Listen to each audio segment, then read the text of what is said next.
Fala galera, programa Head Coachcast mais uma vez aqui no ar. Hoje programa especial em homenagem à SJJ-SAF. Estamos aqui para falar da federação hoje.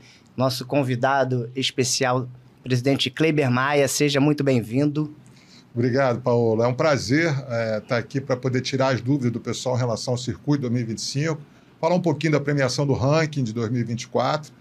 E eu trouxe, inclusive, aqui a Cláudia Costa e o Fabiano da Alpha BJJ para poder me ajudar a fazer algumas perguntas que são pertinentes, que, enfim, faz parte do universo de todos os outros professores e atletas que competem na SAF. Então, é importante a presença do Fabiano e da Cláudia, que você já apresentou, porque eles vão ajudar a colaborar com perguntas e colocações que quem está do outro lado, né, fora da organização, tem essa perspectiva e pode aqui trazer um enriquecimento na mesa, né? Bem como favorecer também questões que fazem parte do nosso intuito informativo para equipes, né? No caso da Cláudia, para as meninas ali que precisam fazer-se presente mais dentro das competições, né? Antes, eu vou apresentar aqui rapidamente os patrocinadores do programa. Bora, produção. Prefira Veículos, inovação em revendas, é um dos patrocinadores do programa. Sigam lá, @Prefira Veículos, tá? Podem avisar que viram aqui no programa. Montenegro e Vilela Barbosa Advogados. O arroba deles é o @MVB_ADV, tá? Assessoria jurídica. E o nosso novo patrocinador, a gente está com um patrocinador novo no programa. A produção vai colocar aí, junto com o QR Code, para facilitar que todos sigam e deem uma moral lá também. É o Pizza em Pasta. O Pizza em Pasta é uma solução prática para pizzas, para eventos, para sua festa, né? Ele vem numa caixinha, é só você abrir a caixinha ali, consome na própria caixinha, uma solução prática, higiênica e muito assim... muito gostosa, muito saborosa, eu experimentei e assim, tá testada e aprovada. E o logo da SAF aqui, vamos deixar aqui também no display aqui o logo da SAF, em homenagem à federação. Enfim, vamos começar primeiro celebrando, né? Hoje é um momento de falar também sobre a minha volta à federação, né? Eu estou há alguns anos afastado aí e estou voltando agora já na próxima etapa, um momento em que me sinto muito feliz. O Kleiber sabe que... Você teve no nosso primeiro evento, né? 2014, lá no eu comecei a fazer os eventos logo no começo, né? Eu não lembro se foi o primeiro, foi. Mas nos primeiros eu entrei e assim, fiquei durante muitos anos. Precisei parar porque eu fui pai e isso me tirou um pouco da minha estrutura para poder estar nos eventos, mas já há algum tempo venho buscando entrar, mas quem sai abre espaço, outras, né? O vácuo de poder é preenchido e a gente precisou esperar a hora certa para entrar. Então, cara, com a SAF a gente costuma ter parcerias longínquas. E a gente é muito leal aos parceiros, a gente tenta fazer com que o parceiro desenvolva dentro da SAF, junto com as equipes que lá estão. E a gente sentiu que era um momento de trazer a Head Coach que atende o nosso público de uma maneira diferenciada. Então, quando é para poder agregar como vocês agregam, acho que realmente vale a pena e que nossa parceria continue por muito tempo. E inclusive, ela nunca deixou de acontecer, né? O Kleiber faz parte como amigo, ele está aqui, né, no nosso projeto aqui do podcast, sempre falando sobre tanto a federação como opiniões pessoais dele. E hoje aqui a gente vai trabalhar muito em cima da federação, porque como a gente vem pontuando, desde o momento em que a pessoa se inscreve, as dúvidas começam aí, né? Então, hoje, Kleiber, processo de inscrição, como ele funciona? Então, a gente utiliza a plataforma do SmoothComp. Se a pessoa entra no site oficial da SAF ou no Instagram da SAF, tem o link para o site de inscrição. E dentro do site tem todas as informações que a pessoa precisa, não só para poder entender como se cadastra, como se filia, se for o caso, porque a filiação não é obrigatória para competir na SAF, mas a gente recomenda por conta dos benefícios, principalmente em função do convênio com o INTO para a cirurgia ortopédica. É a única federação que oferece um convênio para a cirurgia ortopédica para os atletas. E em função também de saber as dúvidas de como se inscrever. E, assim, são muitas dúvidas, porque a SAF, diferentemente de outras federações, ela oferece algumas opções que são diferentes, que é, por exemplo, o Desafio Kids, o Festival Kids, o Absoluto e o GP dos Leves. A gente chama GP dos Leves, o que algumas pessoas chamam de Absoluto Leve, mas que para a gente não convém esse termo, porque absoluto significa peso aberto. Exatamente. Então, utiliza a nomenclatura GP dos leves. É uma disputa entre atletas até o peso leve. E o absoluto é o peso aberto. E o cara que é levinho pode lutar absoluto, se quiser. Mas se lutar absoluto, não vai lutar o GP dos leves, porque pode criar conflito de cronograma. Então, é isso. Então, vamos aos pouquinhos tirando todas essas dúvidas, mas que a gente entende que realmente precisa dessa interação. Então, eu vou começar com a primeira pergunta que me surgiu de tudo que você falou. O processo de filiação, ele passa obrigatoriamente pelo líder da equipe, pelo professor, fazer pelo aluno, ou o aluno pode fazer sozinho? O aluno pode fazer sozinho. O aluno pode fazer o cadastro no sistema, ele pode fazer todo o processo, mas em um determinado momento eu, pessoalmente, vou olhar aquela filiação para saber se realmente ele é daquela equipe, se ele tem aquela graduação, enfim, saber se a academia tem um professor responsável, um responsável técnico, para que a gente possa direcionar ele da melhor maneira possível dentro da federação. Porque, senão, qualquer um pode se cadastrar ou se graduar, autograduar, e não é essa a proposta. Mas o responsável técnico, ele não precisa em nenhum momento agir. Eu sempre entro em contato com os professores, porque a gente tem um sistema de cadastramento de academia. Então, a academia, eu faço questão de ser um dos gerenciadores da página da academia no sistema, assim como alguém responsável, o professor responsável, ou algum secretário, ou algum atleta que ajude o professor. Na página da academia, quando o atleta ele se cadastra e ele diz que faz parte daquela academia, ele entra para o hall de atletas da academia. E aí o professor vê todo mundo que está cadastrado como aluno daquela academia. O professor tem acesso a isso. O professor tem acesso a isso, ele pode, inclusive, se aquela pessoa não for, ele pode ir lá e bloquear aquela pessoa ali. Ele não faz parte da academia. Então é importante que o professor esteja alinhado comigo, com a federação, para que eu possa ensinar todas as funcionalidades do sistema, para que ele possa ter controle sobre tudo que é feito no sistema em nome da academia dele. E quando eu digo academia, é local de treino, porque existe ali um mapa, uma localização geográfica, onde o pessoal do mundo todo vê que existe aquela academia naquele local, existe ali o Instagram daquela pessoa, o telefone de contato, o e-mail de contato, para que, enfim, seja realmente... Fique bem claro que aquela academia representa a nossa comunidade esportiva. Deixa eu acrescentar algo, até no outro tópico que tu estava falando sobre a inscrição ali, Sim.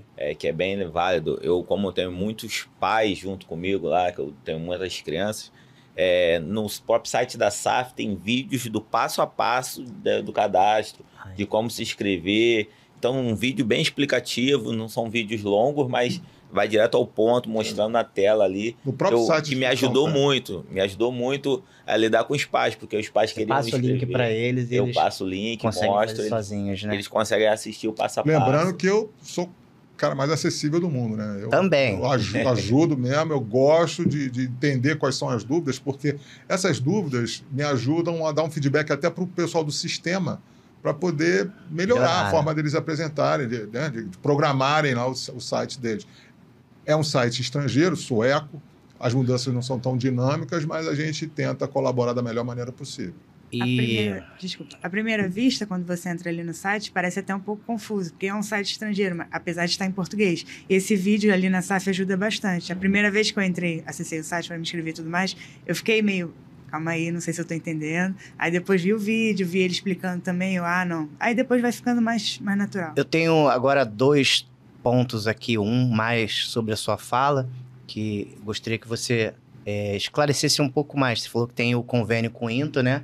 Que é uma coisa que ajuda na hora que dá algum problema, e a gente tem históricos de lesões durante as competições, então, assim, ter o convênio, eu acho que é um cuidado especial, é importante. Mas não é só em competição, não. Na academia, se você se lesionar na academia sendo filiado da SAF, você pode utilizar o convênio. Eu gostaria que você falasse um pouco mais sobre isso e também, já que você falou que o site é sueco, eu gostaria que você entrasse um pouco também na questão, embora a gente já tenha feito um programa sobre isso, onde você explicou, a SAF, ela não é uma federação regional, ela é uma federação mundial, né? Então, eu gostaria que você falasse um pouco também sobre, brevemente, todo o arcabouço da SAF. Como todo esporte deveria ser, tem que ter uma hierarquia de organizações esportivas para que as pessoas entendam que existe uma atuação local, uma localização, uma atuação nacional, uma atuação continental e uma atuação internacional. Então, como não existe Federação Carioca ainda, a SAF atua no Rio de Janeiro organizando os campeonatos, mas nós temos federações associadas no Rio Grande do Sul, são federações muito bem organizadas, tanto no Rio Grande do Sul quanto em Goiânia, agora vai em Brasília, e vamos fundar agora em São Paulo e também em breve no Ceará. São pessoas que representam toda essa política de atendimento que a SAF tem, que a gente, acredito eu, sempre foi a nossa proposta desde o primeiro evento, de o nosso diferencial ser o atendimento. Obviamente, a gente representa o jiu-jitsu, que o Hélio Gracie idealizou, mas eu acho que a gente entrou porque tinha alguma deficiência de atendimento de outras organizações esportivas. E hoje eu vejo o cenário de outras organizações fazendo um atendimento muito melhor, porque um dia chegou alguém que apresentou algo diferente e eles correram atrás para poder melhorar. E com certeza vão aparecer outras que vão oferecer o que eu não ofereço e vai fazer a gente melhorar também. Então, essa pluralidade, né, de federações tem um ponto positivo. Obviamente que dilui um pouco a questão organizacional do jiu-jitsu se fosse um caso de uma Olimpíada, mas a gente sabe que o jiu-jitsu não depende de ser olímpico para poder crescer. Seria ótimo que fosse, mas o jiu-jitsu já é o esporte de luta mais praticado do mundo, né? E sobre o assunto do INTO aí, eu queria que você discursasse um pouco sobre isso. O que acontece? Quando o Brasil foi escolhido para ser a sede das Olimpíadas, o governo, na época, através do INTO, que é uma instituição federal, lançou o Centro de Atendimento do Trauma do Esporte no INTO, para atender os atletas olímpicos. Certo. Porque eles não queriam que ficassem fora do período de treinamento, fora do ciclo olímpico, e queriam que o mais rápido possível voltassem ao treinamento para poder participar das Olimpíadas. E aí eles entenderam, a nossa Federação Internacional, na época, todo ano apresentava o jiu-jitsu para que ele pudesse ser um esporte olímpico. E o governo entendeu que essa nossa intenção e quis que a Federação Sul-Americana utilizasse esses benefícios dos esportes olímpicos, já prevendo que pudesse se tornar olímpico. E passou a Olimpíada e continuou sendo de atendimento do trauma de esporte e continuou o nosso convênio desde então. O jiu-jitsu não se tornou olímpico, mas o governo manteve esse atendimento. A gente todo ano fica assim, um dia vai acabar, mas, cara, desde 2016 não acabou, vários atletas já operaram, vários professores filiados já se operaram, e todos com êxito. Porque eu considero o INTO talvez o melhor hospital de ortopedia, de traumatologia e ortopedia da América Latina. E o processo de operação é muito mais rápido que de um plano de saúde privado. Você só tem que apresentar um exame de imagem, que lá eles não fazem, lá não é atendimento de emergência. Lá é um atendimento para a cirurgia, quando você comprova que é necessária aquela cirurgia através de exame de imagem. E aí eles avaliam e dão início ao processo, e em um mês o cara já está operando. Sempre foi assim. Não sei se agora está sendo, mas sempre foi assim. Imagino que esteja cada vez melhor, entendeu?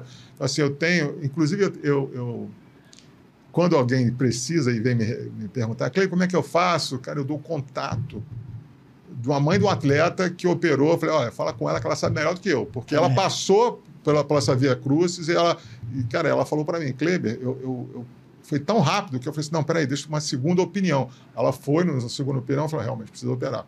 Ela falou, então tá bom. Ela deu prosseguimento, operou rápido. Hoje o menino compete na SAF, sempre a gente se abraça, enfim, a gente cria esse relacionamento, né? De gratidão, inclusive. E qual é a documentação que tem que ser apresentada lá? Qual é o requisito? Eu saiba é apresentar a carteirinha e o exame de imagem. Carteirinha da SAF e exame de imagem. SAF, exame de imagem e se apresentando para ser atendido no centro do trauma de atendimento ao trauma do esporte. Pô, maravilha, isso aí... É simples, isso aí é golaço. E realmente o pessoal não cria dificuldade, não. Eles realmente querem. Eu vou te falar que pouca gente utiliza esse serviço, tá? A gente não divulga isso de forma muito ostensiva, porque é algo que não depende da gente. Então, assim, vai que eles param e o pessoal fala, pô, Cleiton, você está vendendo um negócio que você não está oferecendo. Assim. Então, nem fico tirando onda, ostentando e tal. E sou muito rígido em relação ao encaminhamento. Porque se a pessoa não é filiada e, não quero me filiar para poder operar... Não, peraí. Isso já é pré-existente, essa lesão, então não vou permitir esse encaminhamento. É como se a pessoa quisesse fazer o seguro depois que o carro bateu, entendeu? Isso é fraude.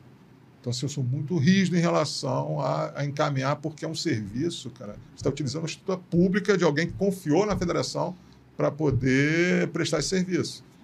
E a gente não vai causar um problema para muita gente para poder resolver o problema de um. Então, assim, tem que ser muito correto em relação a isso. Pô, isso aí é interessante, porque quando a gente pensa no papel de uma federação, assim, a gente começa a pensar a organização das competições, mas vai muito além. E hoje a gente pensa muito na questão de prover uma experiência que seja a melhor possível para o atleta, né? E só fazer uma correção àquilo que eu falei. Não foi o governo decidiu fazer o centro de atendimento do esporte. Mas, na época, tinha um diretor que era um ortopedista sensacional, dos melhores que tem, que é o Gustavo Asmar, que é amigo do Abirrian. E aí ele perguntou ao Abirrian, qual a federação que você recomenda que você bota a mão no fogo, porque é um negócio que tem que ser sério, que eu conheça, que realmente eu boto a mão no fogo, inclusive eu faço parte, é a SAF. Aí a gente se apresentou e assim foi. E como eu estava falando, né, sobre prover a experiência. A experiência, ela, quando dá tudo certo, né, e você consegue lá competir ganhando ou perdendo, né, a federação cumpriu o papel dela. Mas em alguns casos como esse, né, a pessoa sai dali num estado que a gente nunca sabe a gravidade, né, vai ter que ser encaminhada para o hospital. Então é bom ter essa segurança aí, uma informação que eu não sabia. Vou te falar, cara, eu fico triste porque eu nego o encaminhamento para muita gente. Muita gente. E o cara, mas eu não sabia.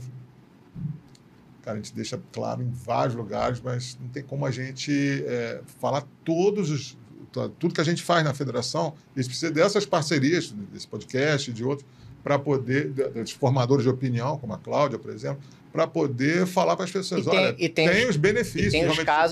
E tem os casos em que, assim, como eu falo, quando a gente se ajuda em comunidade, né? Que às vezes a gente consegue uma ajuda sem que necessariamente seja uma coisa institucionalizada, né? Sim. Como aquela que você me contou da cirurgia de olhos naquele dia. A gente conversou sobre aquilo. Não é uma coisa propriamente da federação, mas através do teu relacionamento particular você conseguiu, né? Coincidentemente com uma pessoa que já me operou, né? Então, assim, foi uma coincidência feliz. E assim... E eu torço para que outras coisas como essa sejam conquistadas para que a gente possa... em outros episódios aqui, poder falar e informar as pessoas sobre as possibilidades. Entrou no meu tatame, se tornou meu filho. Tenho certeza que o Fabiano tem esse mesmo sentimento com os alunos dele e que a Cláudia vai ter quando ela começar a dar aula. Já. Vem aí a qualquer momento. Qual a tua graduação atual? Roxa. Já é monitora já? Já fui. Hoje em dia eu estou só competindo. Seja monitora, porque é o caminho. Amanhã o caminho eu já de todo atleta é se tornar um mestre. Deixa eu tirar uma dúvida. Fica à vontade. Ele comentou que é só apresentar a carteirinha e o laudo médico, né, comprovando. Só que tu comentou que para algumas pessoas você negou. Neguei porque não era afiliado. Aí eles tentam pedir a filiação em cima da hora para poder... Entendi. Entendi. É igual plano de saúde, doença pré-existente não é aprovado. Não, entendi. Então, sendo filiado... Eu pensei que mesmo com a carteirinha tinha que passar pelo TOR. Eles entravam em contato com Cara, eu você. vou te falar que eu já teve caso, a Porque isso pessoa, é graças bom, a a Deus, ideia de a divulgar até pessoa muito mais. foi correta, mas já teve caso de falar para mim, pô, meu filho operou, eu nem sabia. E aí, mas fui muito bem atendido e tal, muito obrigado. Eu falei, nem sabia. Então, assim, eles não criam empecilhos, mas eu procuro estar o mais inteirado possível do processo para poder garantir que aquilo ali seja feito da maneira correta, entendeu? E sempre foi, até hoje sempre foi, e não tenho o que reclamar, não. Agora vamos dar mais um passo aí dentro do processo, né? E a hora que vocês quiserem intervir com qualquer coisa, fiquem à vontade os dois, tá? Passando do processo de filiação para checagem, né? A gente está aí com algumas etapas, né, durante o ano. São 8, né? São 6. São 6? Então, vamos lá. Então, são 6 da SAF, mas tem as etapas da Federação Gaúcha, tem as etapas da Federação Goiana, vai ter, provavelmente, algumas etapas em São Paulo, vai ter o brasileiro, que deve ser em Brasília, o Campeonato Brasileiro da nossa Confederação Brasileira, que está sendo fundada esse ano. E cada etapa tem um peso no ranking. Então, o ranking da SAF esse ano vai reconhecer a pontuação desses campeonatos das federações aqui no Brasil. Essa pontuação, ela beneficia de alguma forma para chaveamento nas competições nacionais, aí, como você falou? Então, vamos logo, então, falar das novidades do ranking 2025. Esse ano, cada vitória vai contar... Cada luta vai contar... Não, cada vitória vai contar 1 ponto a mais no ranking. Se a pessoa finalizar, vai contar mais 3. Então, se finalizar, valem 4 pontos. Da luta, mais da finalização. Se ele só ganhar, é 1 ponto. E os pesos vão de peso 10 do World Tour, que é o que vale mais, até peso 1, que são os Opens, a Copa Sul-Americana de Verão e tal, passando pelo Campeonato Brasileiro, passando pelo Sul-Americano, que tem um peso muito forte, enfim, tem uma série, né? Tem Pan-Americano, tem os estaduais, o Rio Challenge no Rio de Janeiro ele vai contar como estadual, porque não tem uma federação estadual, mas no Rio Grande do Sul, o Campeonato Estadual tem um peso maior, em Goiânia tem maior, quando tiver no Ceará, que está para fundar também, vai ter maior, e por aí vai, e vai ser unificado dessa forma. Então, assim, vai ser um ranking bem mais dinâmico e mais justo também. Porque vai favorecer quem luta mais e quem finaliza, né? Que é a essência do jiu-jitsu. E aí, quando o atleta que estiver bem ranqueado for competir, por exemplo, uma competição de caráter nacional, na hora do chaveamento, como acontece já, por exemplo, na IBJJF? Ainda não vou, porque é o seguinte, o ranking, essa configuração deveria ter sido feita em função do ranking de 2024. Sim. E a gente não configurou o sistema em 2024 para isso. Então, em 2026, provavelmente o chaveamento vai ser, a questão de ser bye ou não, vai ser em função da colocação do ranking, mas em 2025 ainda não. Porque isso aí é uma dúvida que alguns atletas têm até com relação à CBJJ, IBJJF, por causa dos Opens, por causa de algumas competições que acontecem durante o calendário do ano, que favorecem no brasileiro, favorecem em algumas competições, e eles se preocupam com isso como estratégia, né? Até como estratégia de qual evento entrar. Então, assim, para já colocar isso na mesa. As chaves são geradas aleatoriamente, é um sorteio do sistema que não é manipulado. Então, volta e meia acontece os caras que sabem que são os brabos, que provavelmente chegariam na final. Mas aí batem logo de frente. O que vai acontecer também? O pessoal, como agora tem pontos extras para lutas, para vitórias, a pessoa vai querer lutar cada vez mais. Sim. Entendeu? Buscando o atleta não vai querer ficar de bairro, o cara que está disputando. Exatamente. Ele quer lutar mais. Ele quer lutar mais para poder pontuar mais, buscar a finalização. Enquanto que um está de bairro, eu já fiz 4 pontos extras aqui. Exatamente. É verdade. E checagem, cara. Checagem ter sido também... Checagem em que sentido? Checagem. Quando o cara se inscreve, né? Tá afiliado, se inscreve. e ele tem que conferir a checagem dele, né? Como é feita Isso é a desde a checagem. abertura do campeonato. A inscrição, por exemplo, da Copa Sul-América de Verão já estão abertas. Dia 10 de janeiro, inclusive, termina o primeiro lote, com desconto máximo. Dia 17, o segundo lote. E dia 20, dia 21, enfim, na terça-feira da semana do campeonato, meio-dia, terminam as inscrições, já sem desconto. E a pessoa, agora, se entrar no site de inscrição, ele já consegue ver quantos participantes estão inscritos e quem está inscrito em cada... Tem um filtro, onde a pessoa bota lá a categoria dela, e vê quem está inscrito. Então, a checagem é aberta. Quando ela se inscrever, já vai aparecer o nome dela ali. Se não pagou, vai aparecer como pendente, e quando pagar, vai ficar como confirmado. Confirmado. E se houver erro na hora da inscrição, a pessoa corrige lá, passa o processo? Autonomia para poder fazer a própria alteração a partir ela está logada e a inscrição, ela altera a inscrição que ela mesma fez. Ela consegue fazer sem precisar pedir auxílio para a federação? Se precisar de auxílio para a gente, eu costumo ensinar como se faz e não ficar fazendo, porque, né, para a pessoa aprender e poder, de repente, até compartilhar esse conhecimento com outra pessoa. Mas a pessoa tem essa autonomia para poder alterar, sim. Certo. Então, próxima competição Sul-América de Verão. A Copa Sul-América de Verão ela vai ser só de kimono, não vai ter sem kimono. Então, ela vai acontecer somente em um dia, que vai ser o domingo, dia 26 de janeiro. A segunda etapa, em março, já vai ser com kimono e sem kimono. E todas as outras etapas vai ser com kimono e sem kimono, sempre sábado e domingo, da forma que o pessoal já está acostumado, que é sábado, criança e juvenil, domingo, adulto e master. E a pergunta que eu ia te falar para quem nunca competiu na SAF, né, para a galera que está chegando agora, que começar a ter interesse, como funciona lá? Você falou mais ou menos aí o cronograma natural de quando é realizado em 2 dias, né? Para esse dia aí que vai ser só de kimono, como vai funcionar? Abertura de portões? Como normalmente eu sou o primeiro a chegar, né? Então, os portões, enfim, já são abertos. Ele abre o ginásio. E aí, 9 horas...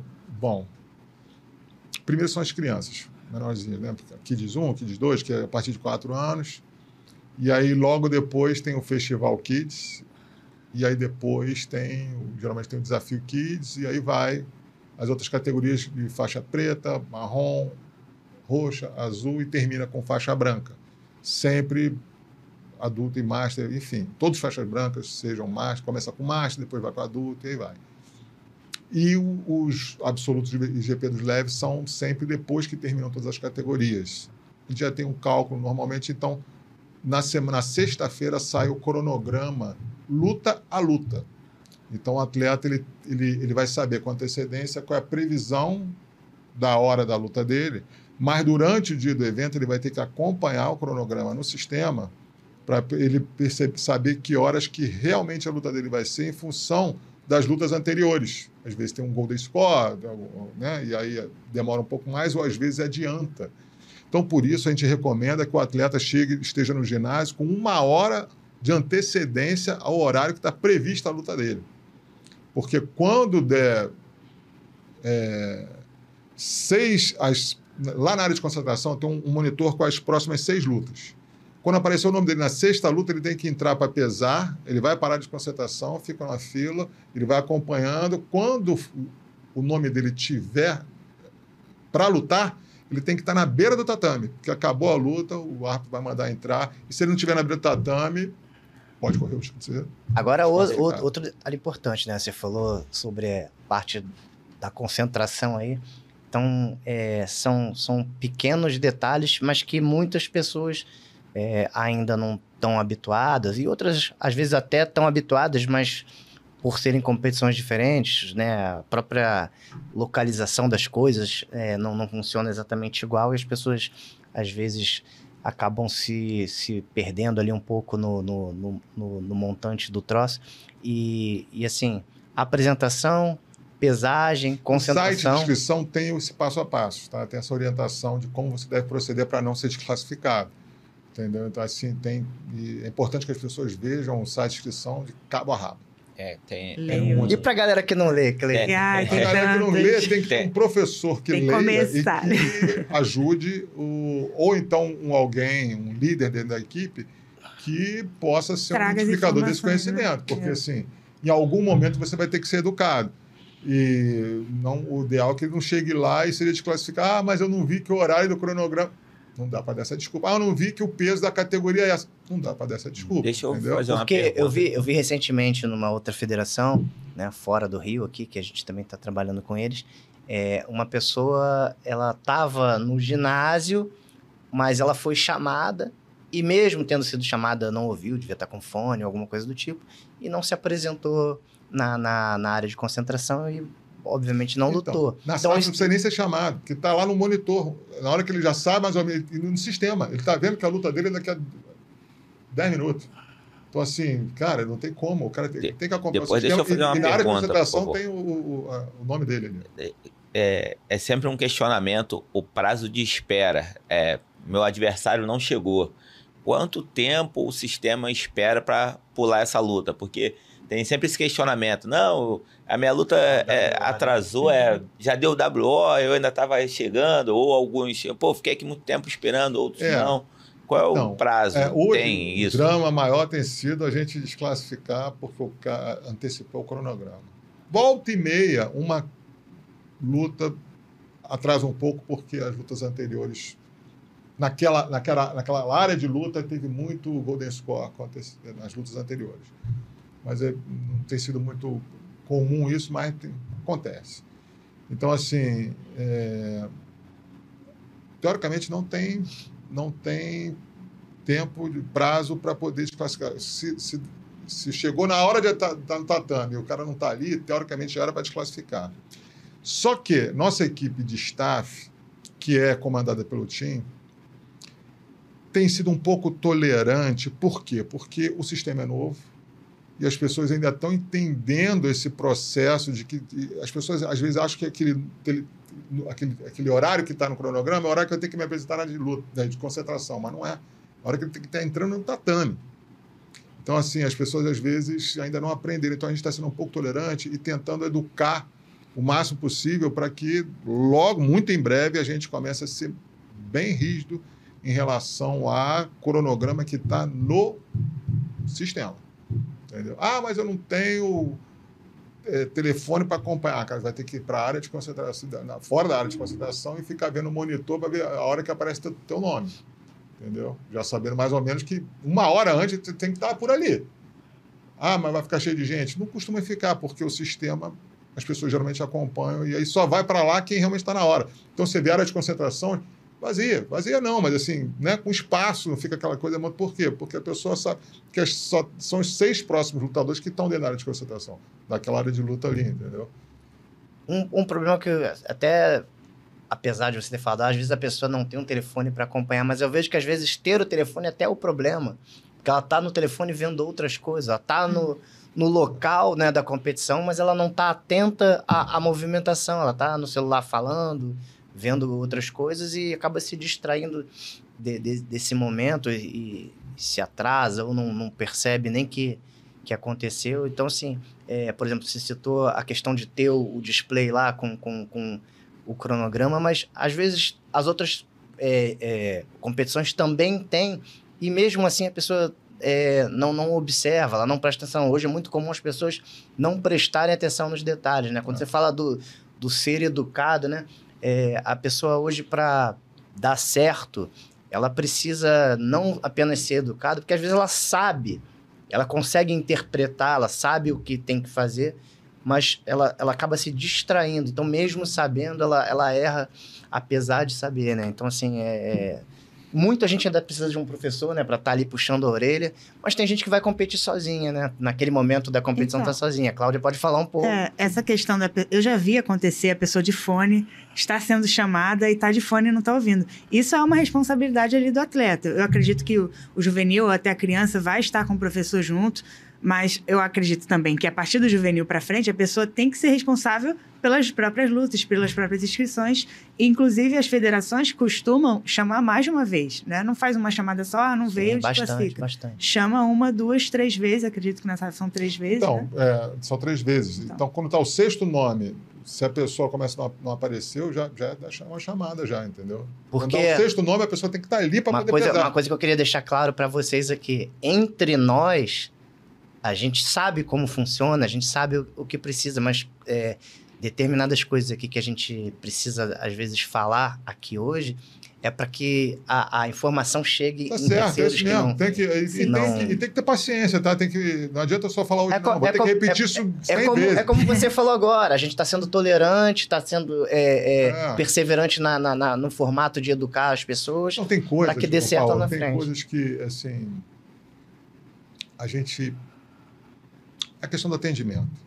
Estava até conversando com o Fabiano aqui, em outras federações tem um regulamento que diz que se você subir, você só pode subir na balança uma vez. E aí, se você não bater o peso, está desclassificado.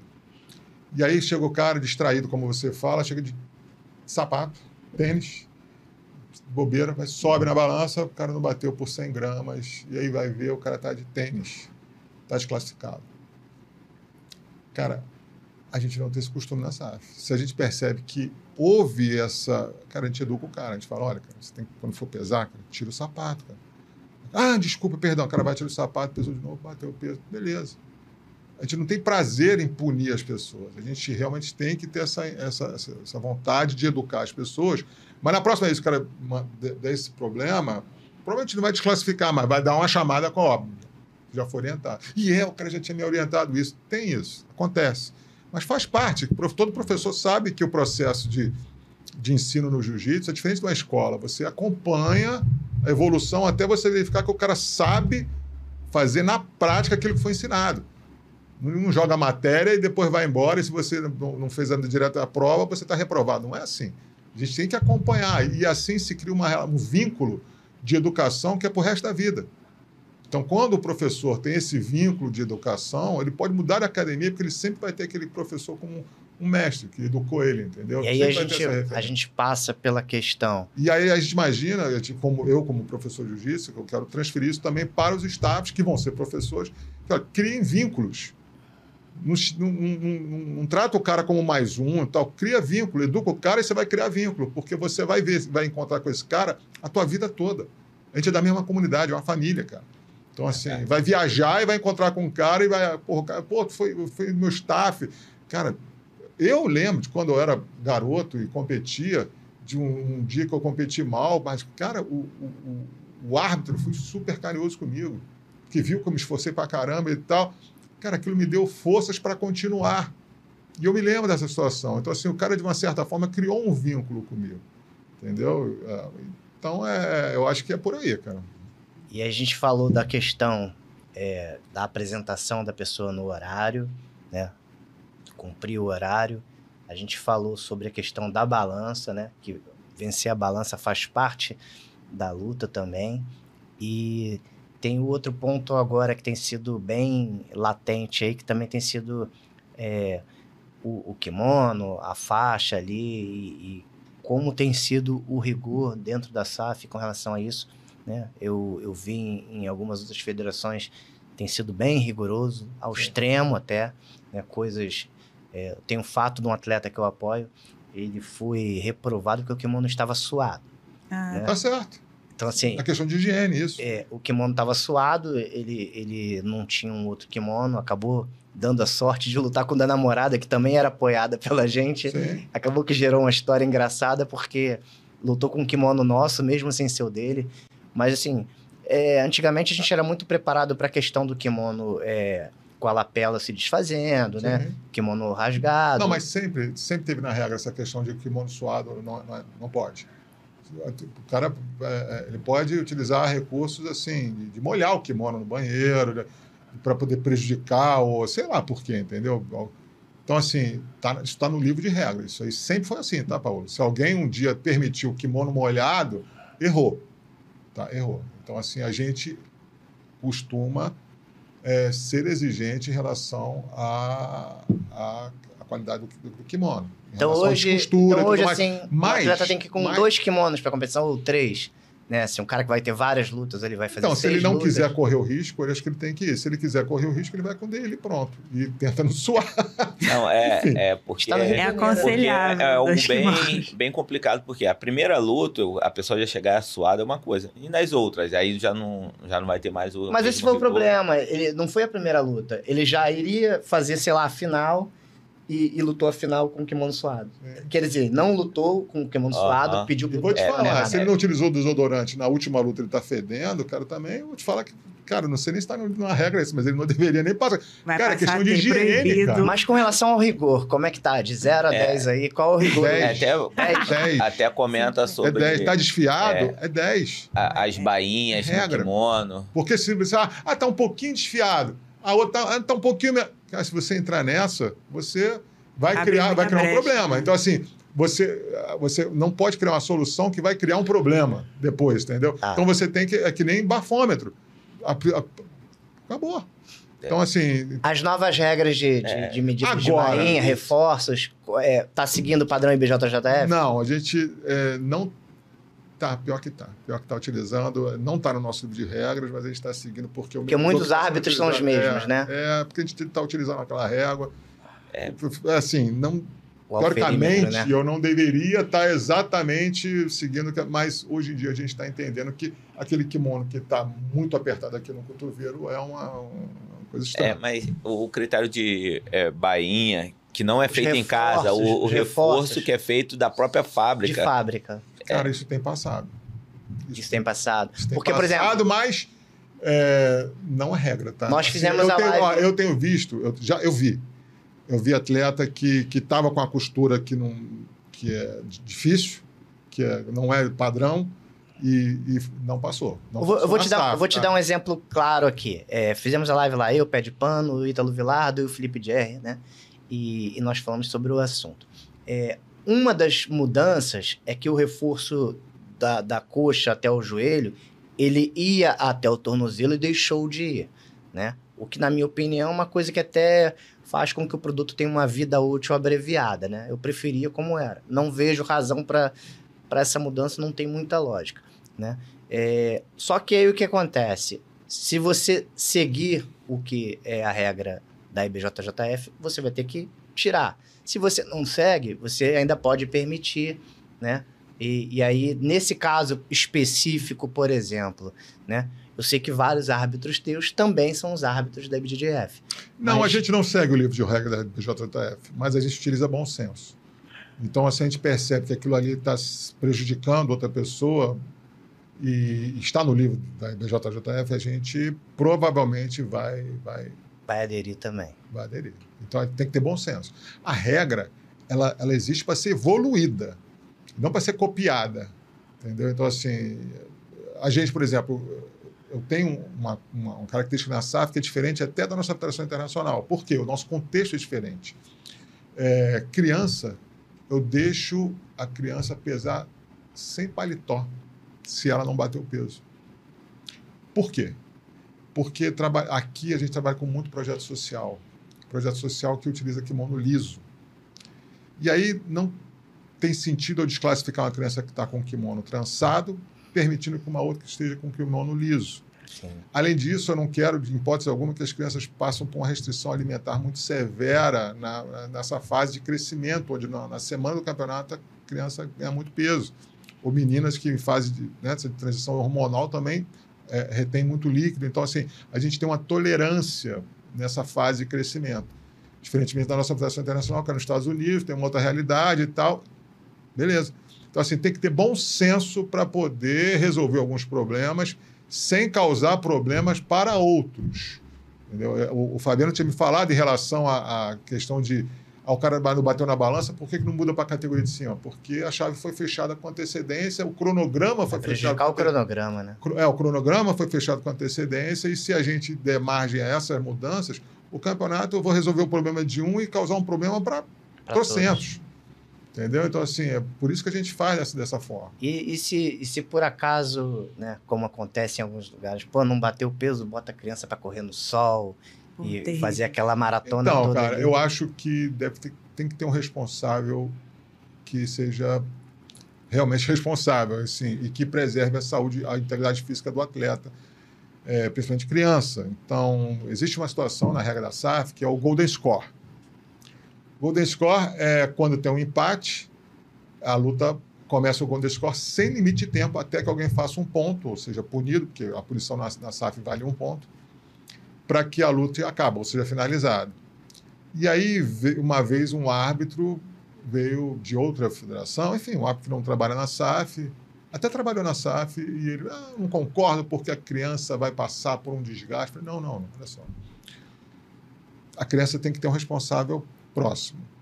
E existe um recurso em todo esporte de luta que se chama jogar a toalha.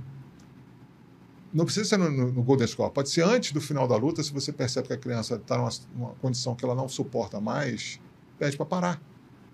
E tudo bem. Não tem problema.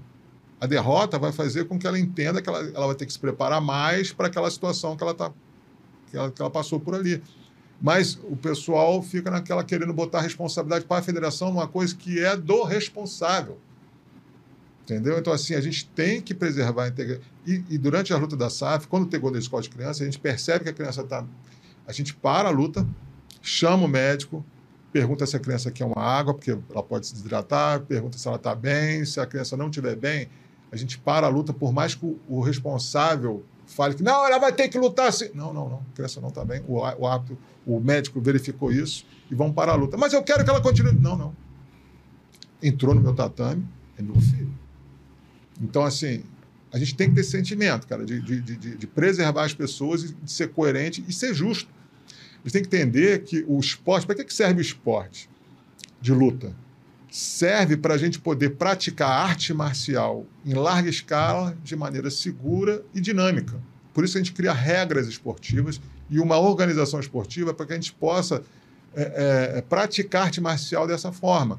Senão, a arte marcial vai ser praticada por um grupo muito pequeno de pessoas que são assim superdotadas fisicamente ou que suportam a pressão de uma maneira muito exagerada, entendeu? E não é o caso. O esporte tem é educativo, tem uma progressão para você participar do esporte. A gente faz dessa forma para que ele seja desenvolvido assim. E quando você fala, né, de ser praticado pelos superdotados, a gente sabe que o jiu-jitsu ele vem dessa origem, né, dessa coisa da seleção natural, né, de soltarem ali os leões da selva. Isso na questão competitiva, né? As academias, em boa parte, sim, não em todas, né? Algumas pessoas foram diferenciadas nesse quesito já em tempos mais antigos, mas a tua competição, desde que eu conheço, e você sabe que isso foi um divisor de águas na minha vida, porque eu tinha uma visão da luta muito voltada para essa questão de rua, de defesa, né? Essa coisa que, assim, eu não entrei no jiu-jitsu pelos motivos certos, né? Mas eu acabei me endireitando dentro do jiu-jitsu, principalmente por me deparar com coisas como a tua federação, o convívio com meus amigos que se tornaram professores e amadureceram. Isso me obrigou a amadurecer. E uma das coisas que a sua federação ela apresentou foi essa questão do cuidado com a pessoa, como você já expressou aí em várias falas suas hoje, sendo que você trouxe isso não só para o cuidado, você trouxe isso para abrir categorias, né? Você tem a inserção de uma série de pessoas que não são dotadas do dom, da habilidade ou da perfeição no sentido de compleição física ali, né? Mas que mesmo assim elas praticam o cenário competitivo de uma forma mais lúdica ou de uma forma que seja adequada às suas limitações. Eu gostaria que você falasse um pouco sobre elas e quais são elas. Bem colocado. Assim, eu estava falando bastante de coisa aqui, mas talvez você agora tenha tocado um dos pontos mais importantes, porque quando a gente fundou a federação, o João Silva, da federação, na época era norte-americana, ele tinha uma federação na América do Norte, tinha uma federação na Europa e uma na Ásia. E aí falou, Cleber, a gente vai fundar uma federação internacional, acho importante que tenha na América do Sul, tenha na África e tenha na Oceania também. E na América do Sul, a gente acha que você é a pessoa ideal para isso. Eu falei, tá bom. Mas aqui tem a opção de federação e, assim, eu só vou fundar uma federação se a gente oferecer o que eu acho que tem que ser oferecido que as outras não oferecem, que é o jiu-jitsu para pessoas com deficiência e um suporte para projetos sociais, que eu vejo o pessoal cobrando muito caro aí e dando suporte assim, adequado para o pessoal de projeto social. Aí o João, da lá dos Estados Unidos, falou assim, Kleber, olha, aqui nos Estados Unidos não tem muito projeto social e não tem muita pessoa com deficiência treinando jiu-jitsu. Então, assim, você tem carta branca para poder desenvolver. E à época, assim, a gente ainda tinha muito forte essa questão de tornar o jiu-jitsu olímpico. Eu falei, olha, se quiser levar para a Olimpíada, vai ter que ter o para-jiu-jitsu, tá? Então, a gente tem que agora ser bem enfático nisso, criar uma regra bem feita. E aí, assim foi. Só que essa inclusão, ela não diz respeito somente a pessoas com deficiência, não diz somente... Diz respeito a crianças, diz respeito a mulher, diz respeito a pessoa que nunca praticou jiu-jitsu. Então, hoje, na SAF, a gente oferece o Festival Kids para as crianças que não têm essa experiência competitiva tão forte assim. Então, é uma introdução ao ambiente competitivo de uma maneira mais amistosa, mas, né, para que a criança, aos poucos, se sinta encorajada para poder participar de uma competição num outro nível. E a gente sabe que o jiu-jitsu é desenvolvido, um dos objetivos pedagógicos do jiu-jitsu é o rendimento. Quando a gente fala rendimento, o pessoal logo pensa em alto rendimento, competição. Não, rendimento diz mais respeito à melhora da performance. E aí o rendimento ele é desenvolvido a partir da academia. Então tem a competição, tem o jogo de luta na academia, tem a competição interna na academia, tem o intercâmbio entre equipes, até academias, tem Festival Kids, onde você, né, participa daquelas... E tem a competição oficial, que já é um nível, e tem os faixas pretas que são profissionais do jiu-jitsu. Então, assim, tem níveis de evolução dessa competitividade e a gente atende todos esses níveis. E em relação ao pessoal com deficiência, a gente trabalha em todos os níveis de atendimento. Então, a gente desenvolveu 3 segmentos do jiu-jitsu inclusivo, que é o que a gente chama de jiu-jitsu especial, onde não convém ter competição, mas sim colaboração. Então, a gente faz lutas amistosas de pessoas com Down, de pessoas com autismo num nível que não pode lutar no convencional. E nessas lutas amistosas, a pessoa que é convidada, ela cria uma dificuldade, grande dificuldade, sim, compatível, né, com a limitação daquela pessoa, mas no final ela deixa ela ganhar. E o sentimento daquela pessoa é um sentimento de superação. Eu passei por uma dificuldade, mas eu superei, eu estou aqui, eu fui honrado na frente de todos, ganhei minha medalha e tal, e participei do jiu-jitsu inclusivo. Esse é o jiu-jitsu especial. Tem o jiu-jitsu, o para-jiu-jitsu, onde existem... Aí o jiu-jitsu é feito em alto rendimento para pessoas com deficiência. Então, existe classificação funcional para que a disputa seja justa, em alto nível. E tem o jiu-jitsu de surdos, o jiu-jitsu de surdos, que é para a comunidade surda, que é uma abordagem diferente do para-jiu-jitsu, porque, inclusive, o esporte para surdos não faz parte das Paralimpíadas, né? Existe a Surdo-Olimpíadas. Então, assim, existe toda uma abordagem comunicativa e de regra e de interação para a comunidade surda se sentir acolhida e atendida também no jiu-jitsu. Então, a gente sempre teve essa preocupação de poder incluir todos em todos os sentidos. Certo. Eu queria que você falasse agora, né? Você falou sobre a questão da luta amistosa para as pessoas com Down, com autismo mais severo. E geralmente essas lutas são feitas com pessoas, às vezes celebridades, são feitas com pessoas proeminentes até da luta. Eu gostaria que você falasse qual o teu critério de escolha desses nomes, dessas pessoas que são convidadas a participar. Então, quem é responsável por isso é o André Seabra. O André Seabra é o vice-presidente da federação e era diretor de jiu-jitsu inclusivo da federação, jiu-jitsu adaptado, e depois se tornou vice-presidente, mas continuou atuando dessa forma porque é a especialidade dele. Ele é um dos precursores, está há mais de 20 anos atuando com jiu-jitsu inclusivo, atendendo pessoas com Down, com autismo, com várias deficiências. E ele é muito cuidadoso na avaliação da pessoa, do convidado que vai fazer essa luta amistosa. Então, a gente primeiro tem que conhecer essa pessoa, a gente tem que entender qual é a proposta daquela pessoa, se ela quer tá ali só para tirar uma onda de bom moço, ou se realmente ele quer colaborar naquela experiência para o para-atleta. E a gente cobra a participação do convidado, porque o convidado ele tem que sentir que ele está realmente colaborando para que aquilo aconteça. Aquilo é um segmento deficitário da federação, que a gente precisa de ajuda das pessoas, ajuda de empresas, para que a gente continue oferecendo isso. A federação é uma federação sem fins lucrativos, mas ela não pode ter prejuízo.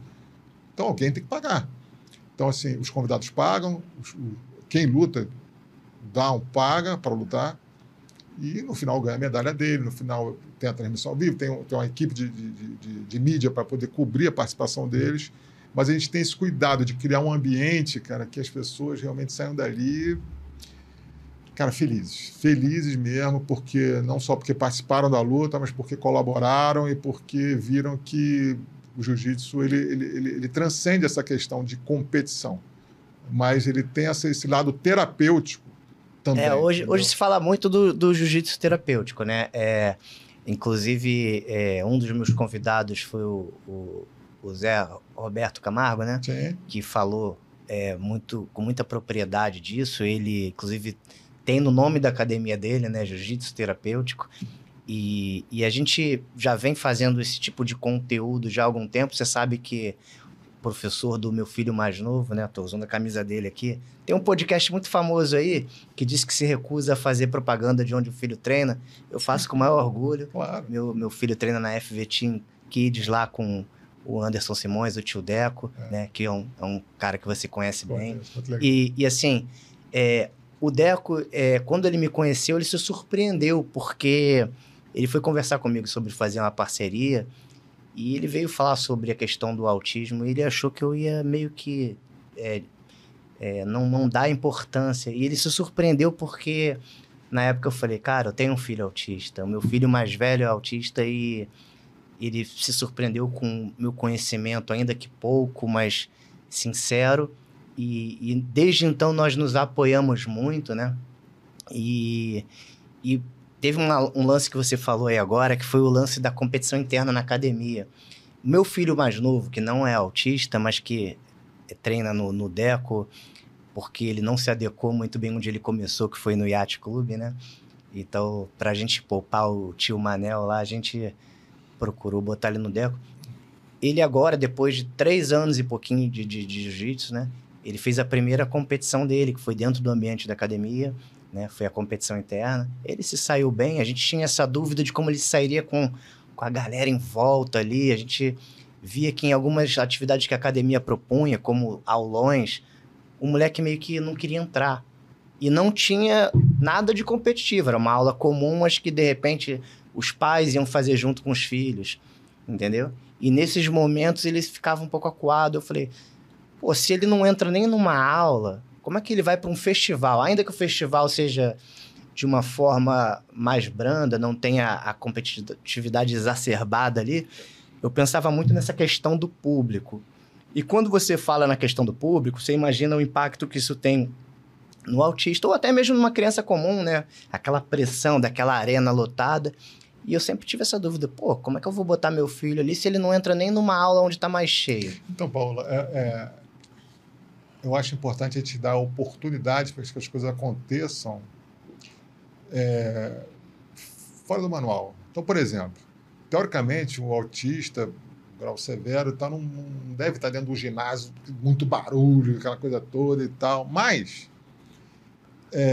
lá no Grajaú Country Club, quando a gente fazia campeonato lá, teve uma vez que eu conheci o Instituto Priority na Barra, que o Instituto atende em alto nível, pessoal com autismo, e tem vários andares, e cada andar era um nível lá de atendimento.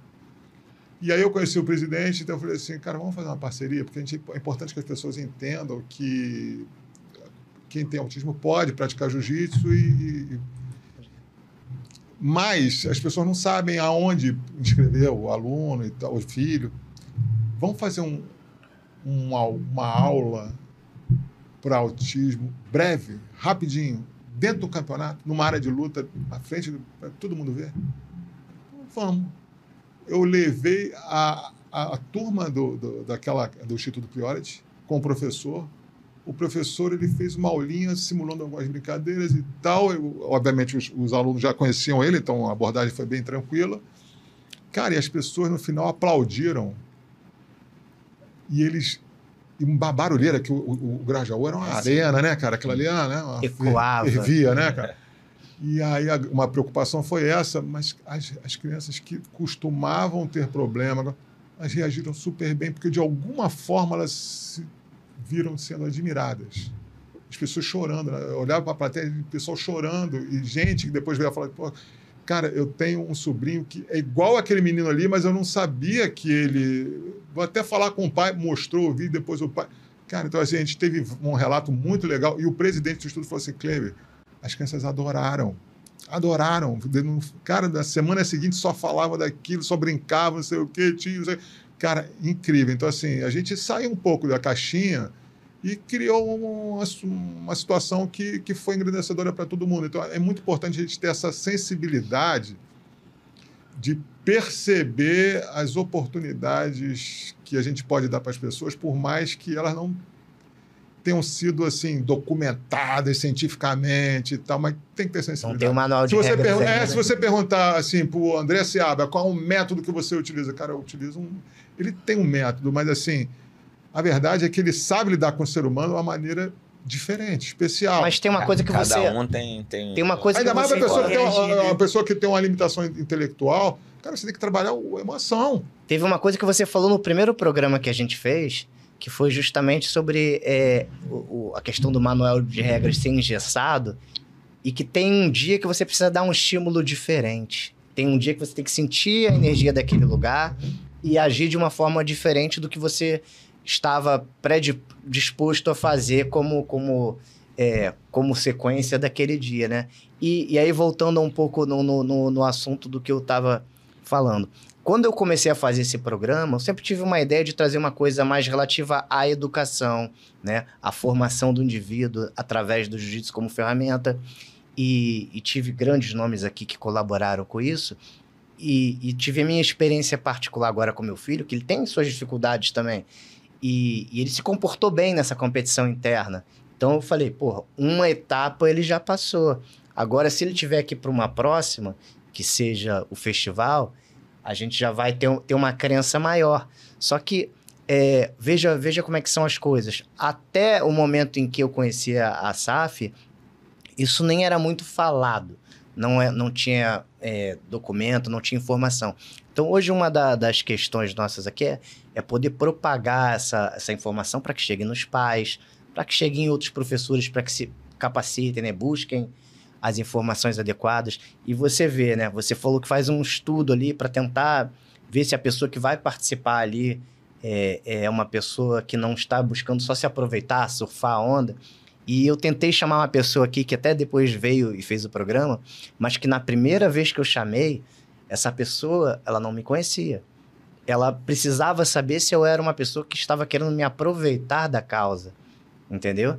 E eu expliquei, não, você pode falar com o Anderson ele vai te contar melhor, mas eu tenho um filho autista, tá? E mesmo assim você já conversou comigo por diversas vezes, né, que a gente deveria, por exemplo, fazer produtos sobre isso. Eu sempre te digo que eu tenho uma preocupação em não aproveitar da condição disso, embora o meu filho seja e tudo mais, mas eu busco não me aproveitar disso de uma forma comercial, né?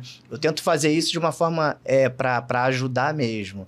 Então, eu acho que, por exemplo, criar uma camisa com o tema do autismo e tal, muitas vezes não é nem o autista que vai utilizar aquilo. É uma pessoa um pai ou uma pessoa que participou lá do evento da SAF que colaborou com a causa, entendeu? Então, assim, e a pessoa tem orgulho disso e tem, sabe, prazer de colaborar e ele entende, talvez, sei lá, se uma parte daquele valor arrecadado naquela camisa vai servir para...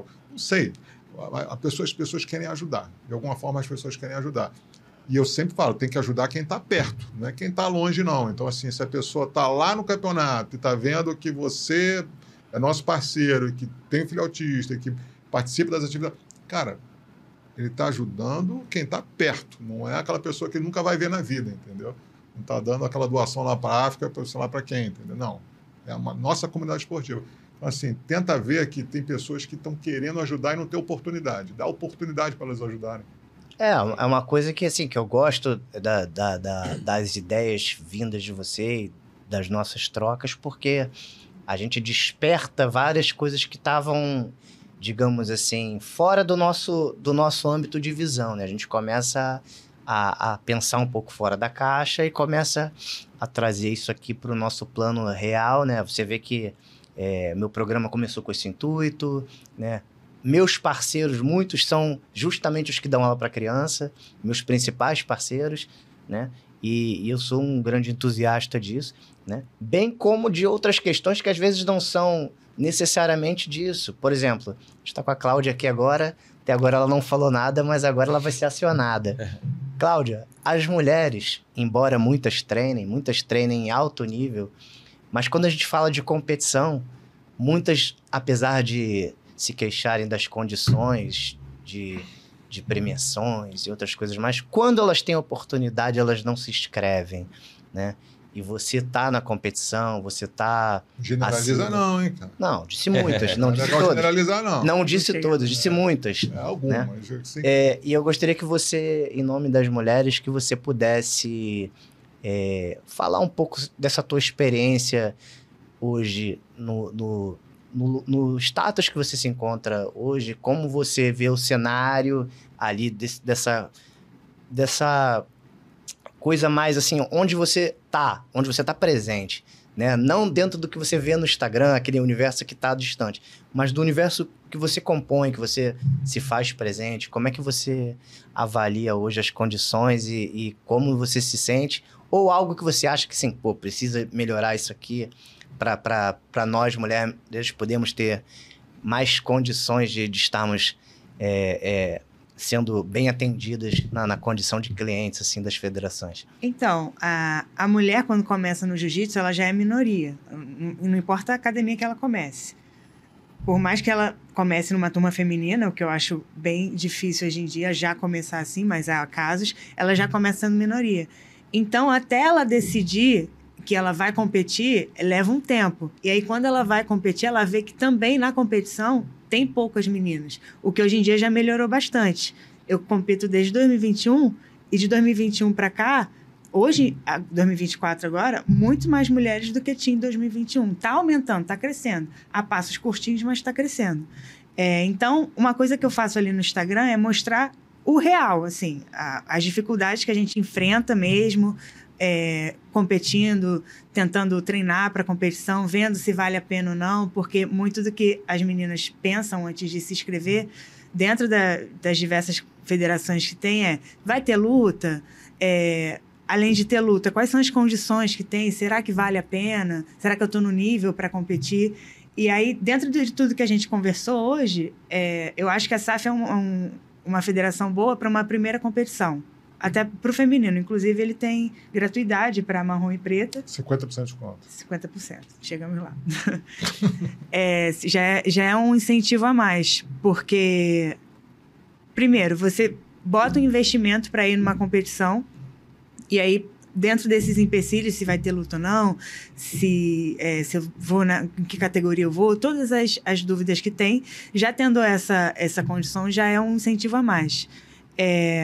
E aí, quando uma menina vai competir, ela já incentiva uma que decidiu não competir naquele dia a se inscrever numa próxima. Então, é tudo a repetição, é tudo a insistência. Então, hoje em dia, eu venho ali no Instagram falando bastante sobre competição. Meu Instagram é totalmente voltado, 80% voltado à competição. Então, muitas das meninas falando comigo, elas falam como se sentem incentivadas, veem que vale a pena, porque tudo é a experiência, né? Vocês que já competiram sabem como é que funciona.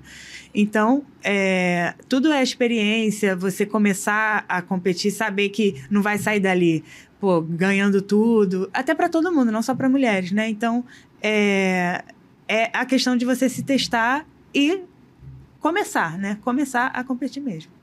Pois é. Teve uma mudança esse ano, 2025, da SAF, que as mulheres, até o ano passado, disputavam marrom e preta juntas no GP dos Leves e no Absoluto. Uhum. E esse ano, não, vai ser separado. Então, o GP dos Leves é só para marrom e só para preta e absoluto Tornar também. mais justo. E aí o ranking vai ser só para marrom e só para preta. Isso também considerando que a gente vai ter que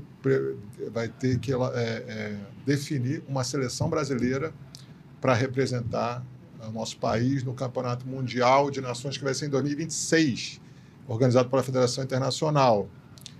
Provavelmente vai ser no Japão esse campeonato. Então vai ser até o peso leve e absoluto. Então o ranking vai ter um ranking. O ranking vai ser um ranking de absoluto, um ranking de GP dos leves e tal. E a gente vai fazer essa seleção brasileira não somente em função do ranking, mas em função dos atletas que representarem. Porque se chegar no World Tour, que é a última etapa, um atleta que não está em primeiro lugar do ranking, mas chegou ali e, cara, ele mostrou que ele é muito melhor que os outros, não tem por que a gente fazer uma seleção onde não está o melhor. Então, assim, por mais que esteja em primeiro lugar no ranking, a atuação no World Tour vai ser fundamental para poder mostrar quem que vai representar o Brasil nesse campeonato mundial. Isso, teoricamente, são 8 divisões. São 4 com kimono e 4 sem kimono. Mulher... Não, são 2. 2 de kimono e 2 sem kimono. 2 masculino e 4 feminino e 4 masculino. Então, por exemplo, até o peso leve masculino, até o peso leve feminino com kimono e sem kimono. E da mesma forma, o absoluto com kimono e sem kimono, masculino e feminino. Pode ser que a mesma pessoa que esteja representando no sem kimono seja o que vai representar no com kimono também. Se essa pessoa provou que é a melhor. Você me deu até um ensejo para uma coisa que eu estava pensando aqui enquanto você falava, porque você disse que vai ter a galera que vai representar no sem kimono. Só que eu te falei essa semana que saíram alguns conteúdos bem enfáticos sobre o jiu-jitsu sem kimono e que eu iria dar uma observada neles para poder trazer para essa mesa aqui. E eu não consegui nem ver todos, mas eu vi um e mais 25% do outro. E eu cheguei a te passar uma mensagem onde eu disse o seguinte: Kleiber, hoje a galera do sem kimono, principalmente quando a gente fala dos adultos, assim, né, dos adolescentes, eles têm uma proposta completamente diferente do de kimono. Ou seja, é uma galera que já trata como se fosse uma outra modalidade. Sim. Né? E eu queria saber de vocês, né, da Cláudia, do Fabiano, como vocês estão vendo isso no sentido de que dentro das federações, muitos dos que ainda competem são os mesmos, né? Tá numa fase ali intermediária ali, aí a galera que compete faz uma forcinha ali no sem kimono, como a gente diz. Só que já tem a galera que quer seguir carreira no sem kimono. Então, como a federação hoje está observando isso e vai tratar disso? A gente percebeu exatamente isso, e o ranking esse ano, 2025, vai ser separado. É um ranking para sem kimono e um ranking para com kimono. Então, se a pessoa quiser disputar só sem kimono, ele vai disputar o ranking dele. Até o ano passado, não, era tudo junto. Tem bastante gente assim que só vai... Então, assim, mas muita gente. Inclusive, tem academias de luta livre que participam. É isso que eu ia te perguntar também. Hoje tem academias de jiu-jitsu se especializando em sem kimono e tem academias de luta livre. Sim. Até alguns anos atrás, eu lembro que basicamente o RISC, que era feito pela Federação do Gavasa, tinha ali a organização de um campeonato que aceitava a inserção da galera de luta livre, mas em outros lugares, eles aceitam até o cara da luta livre desde que ele seja inscrito por uma academia de jiu-jitsu. E não na graduação dele. Sim. Às vezes ele vai numa graduação até abaixo. Então, como é que a SAF está, digamos, lidando com isso? Então, a gente permite academias de luta livre de poder inscrever os atletas no sem kimono. Na SAF, existem 3 níveis de graduação, na verdade, de nível de técnico, que é o iniciante, que é faixa branca. Então, faixa branca só luta com faixa branca. Tem o intermediário, que quando é criança é faixa cinza e amarela, eles lutam juntos sem kimono. E o avançado, quando é adulto, juvenil, enfim, adulto e macho, é o azul e roxo, é o intermediário. O nível avançado para criança é laranja e verde. E no juvenil, no adulto e master é marrom e preto. Então, quando você junta essas graduações, fica mais fácil de você administrar essa graduação da luta livre. Fica fácil saber quem é o iniciante, quem é o intermediário, quem é o avançado, entendeu? Então, a gente trabalha dessa forma. Então, com o ranking separado, acho que vai atender bastante essa demanda aí do pessoal de sem kimono, que quer escrever só no sem kimono e não quer concorrer ao ranking com o cara com kimono. Não, exatamente. Falando da luta sem kimono, né, eu acho que o mundo está virado para esse momento pro sem kimono, né? As melhores premiações lá fora, os grandes eventos, estão buscando essa parte do sem kimono, né? Mas eu acho que os dois, com kimono e sem kimono, eles abriram um leque muito grande de opções. Então, você tem a questão das premiações, assim, um público estrangeiro tem batido muito nessa onda do sem kimono, mas eu vi que o de kimono também, entendeu? Não digo que só o sem kimono. Então, eu digo assim, que você cria um hall de opções muito grandes e que cada um vai se ajustar dentro de um nível de preferência, né? Então, por exemplo, hoje, acabou de ter o Interclubes, né? Que começou a trazer os clubes de futebol.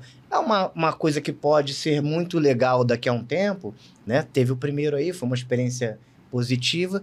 Pode ser muito legal daqui a um tempo, pode incentivar muitas pessoas não só a treinarem, mas a acompanharem, porque são fãs dos seus clubes e... né? Eu mesmo digo, eu não sou fã de futebol, mas eu amo o meu clube. Então, assim, tudo que o meu clube faz, eu procuro acompanhar e incentivar.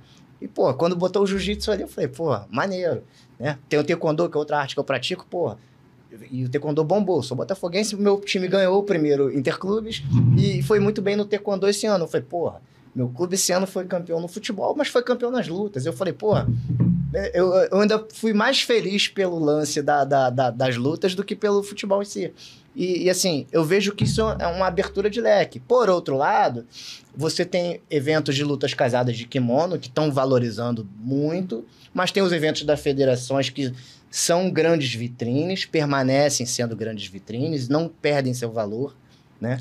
E o sem kimono, ele abriu um outro leque para outro tipo de pessoas. O que o Fabiano falou, eu acho que tem que ser considerado realmente. É uma realidade fora do Brasil. Existe essa demanda e está sendo bem remunerado. E como assim, o jiu-jitsu se tornou um esporte cosmopolita mesmo, então o pessoal está já se preparando para um futuro cenário de competir fora do Brasil, sendo remunerado de maneira especial. Como a gente lida com isso na SAF aqui, na nossa realidade? A premiação é a mesma, com kimono e sem kimono.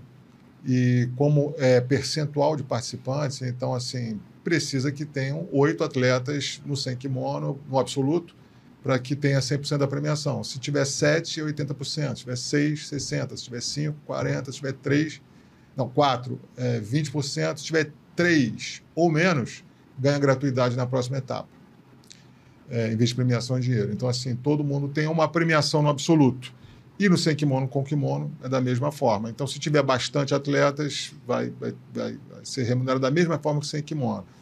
No dia que a gente tiver um patrocinador, uma empresa que queira realmente investir, porque vê interesse da audiência, talvez, da transmissão ao vivo, do sem kimono, talvez a gente consiga pagar alguma coisa diferenciada para o sem kimono, mas ainda não apareceu essa oportunidade para a gente. Essa realidade ainda não parece tão presente aqui no Brasil, mas pode ser que no futuro venha a acontecer. A gente vai estar ligado para que esse... E quando você fala de patrocinadores, a gente já conversou em off algumas vezes, mas eu fiz essa pergunta para uma outra federação uma vez e eu falei assim, para as marcas que costumam ter parcerias com as federações, que geralmente são as marcas de fightwear, e você lembra que a gente chegou a conversar isso na primeira vez que você teve no programa, o fightwear geralmente ele não tem uma condição tão ampla para investir. Ele faz o que dá, né?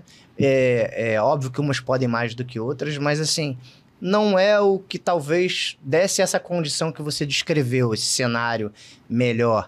Só que aí eu ia te perguntar, dentro do regulamento da SAF, do estatuto da SAF, tem algum tipo de limitação para tipos de empresas para fazerem aportes de patrocínio, porque em outra federação eu conversei sobre isso e tinha. Por exemplo, se eu trouxesse uma empresa do ramo de bebidas energéticos, dando um exemplo para não ser fora do âmbito esportivo, né?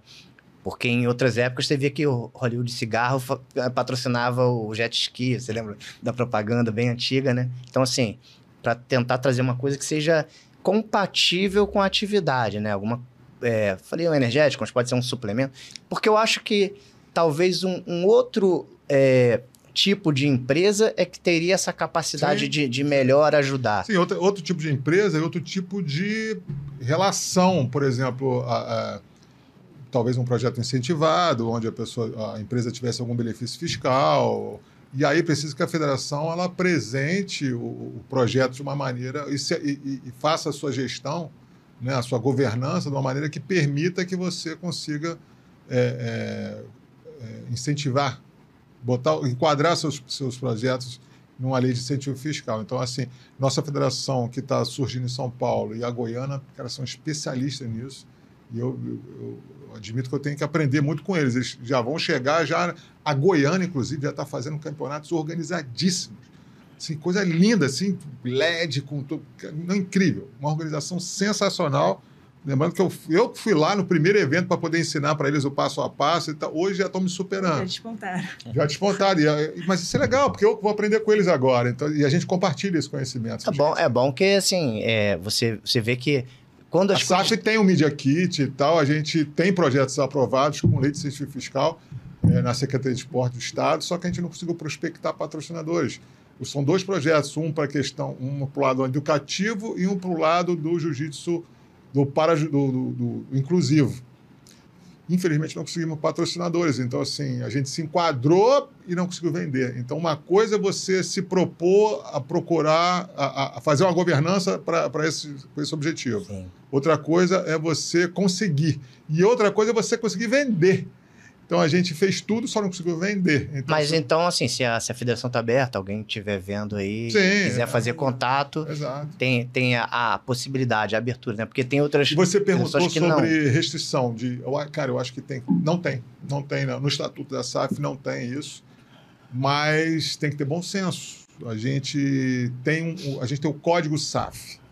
O Código SAF é um código de ética e conduta que a gente promove, a gente coloca no site de inscrição, a gente coloca no site da federação, e eu falo com os professores e com todos, que tem ali a missão da federação, tem os objetivos pedagógicos do jiu-jitsu, tem as virtudes para a gente trabalhar o jiu-jitsu de uma forma socioemocional, e tem o 4º segmento, que é o mais importante, que é a formação de caráter. Todo professor tem que ser um formador de caráter. Então, ali são os valores que a gente representa. E aí, cara, quando eu aceito um patrocinador, ele tem que estar enquadrado com o que a gente fala no Código SAF. Então, tem que ter esses compromissos da SAF, tem que ter o bom senso para poder administrar a federação de uma forma que não seja contraditório. Então, não adianta, assim, e também não pode dar margem às pessoas limitarem demais. Então, por exemplo, imagina que hoje é errado as pessoas acham errado, você está promovendo uma marca de energético que faz mal para a saúde. Né? Uma marca desses produtos que fazem mal para a saúde e você está botando ele de patrocinador. Enquanto o outro deixa. Vai chegar uma hora que uma escola privada vai querer patrocinar e aí alguém vai falar, não, você tem que incentivar a escola pública porque é mais acessível e tudo mais. Então, assim, tem que ter muito bom senso em julgar o que é pertinente e o que não é pertinente dentro da nossa realidade. Agora, obviamente, cigarro não tem nada a ver. Não tem como. Mas foi uma realidade dos anos 80. Mas a gente já teve um patrocinador que promove a cannabis terapêutica, né? Remédio. Canabidiol. Canabidiol, entendeu? Então, podia falar assim, tá promovendo a maconha. Não é, cara. Então, assim, tem que ter muito bom senso nisso. Entendeu? Mas o canabidiol hoje é quase que uma unanimidade entre os médicos aí de que ele tem milhares de fatores que são benéficos. Você fala isso para a pessoa, ela já você está promovendo. Pois é, pessoal, complicado. Não, é verdade. Mas tem que ter bom senso. Tem que ter bom senso. E voltando agora para as equipes, né? A gente falou bastante aí da atuação, né, da organização ali do dia da competição, do formato das coisas, mas falando das equipes agora um pouco, né? Temos as equipes comerciais, normais, e temos as equipes projetos, né? Vamos falar um pouco sobre isso também, né? Como é que é feito para os projetos, por que uma equipe que não seja projeto que deve olhar com outros olhos para a SAF? Por exemplo, o Fabiano. Cara, Tua academia, Fabiano, cobra inscrição? Se cobra... Inscrição não, cobra mensalidade? Não, tem manhã e tarde que a gente não cobra mensalidade. Mas você cobra mensalidade de alguém? À noite, sim. Sim. E você tem atletas que não pagam mensalidade? Sim, tem atletas que não pagam mensalidade. A academia dele é um projeto social. Para mim, toda academia de jiu-jitsu é um projeto social. Eu não conheço uma academia que não dá uma bolsa. Sim, isso é Não verdade. conheço. Então, assim, para mim, toda academia... Então, assim, eu tenho esse relacionamento com os professores e eu dou autonomia para o professor falar, Kleber, esses atletas aqui são de projeto social e esses aqui não são. E tem academias, por exemplo, o Instituto GF Team, a GF Team, ela separa. Não, Kleber, quem é de projeto social vai entrar pelo Instituto GF Team. E quem não é, vai entrar por GF Team. Vai entrar pela academia GF Team, que somando os pontos, vai somar os pontos para a GF Team.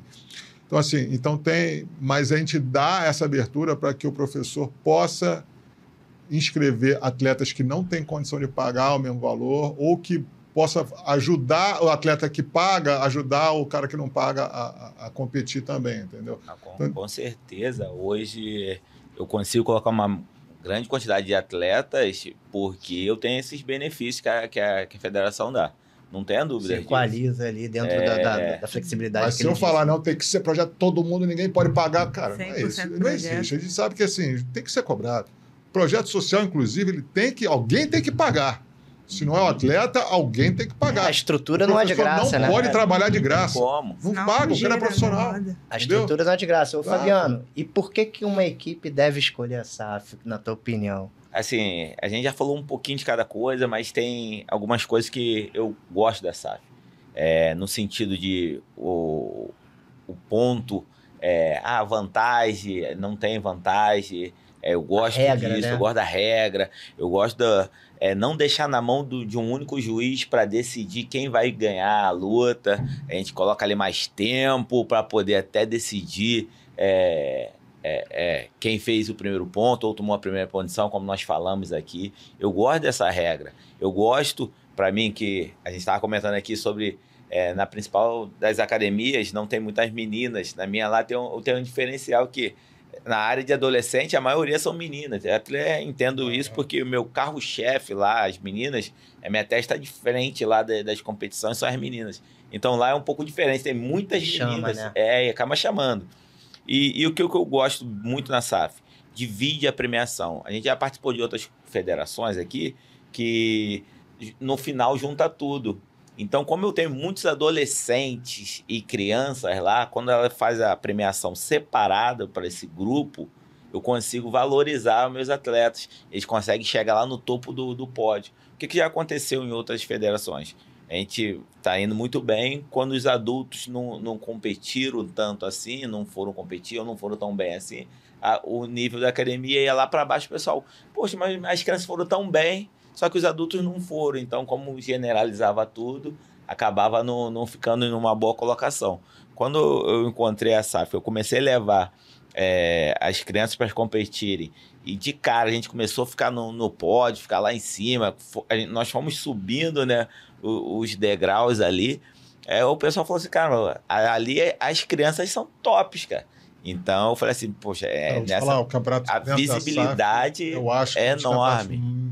Mais competitivos e cinturão mais para criança do mundo. Crianças viajam para competir na SAF, assim, crianças que hoje estão despontando fora, todas começaram na SAF, assim, Daniel 220, agora o Cavalo Doido, o Ravi, tem muita criança mesmo que você vê que são crianças especiais, inclusive que a gente tem que começar a entender como lidar com essa alta competitividade nas crianças. Essa separação, não é freada, não. Não é, porque assim, eu acho que, cara, existe um motivo para que isso aconteça.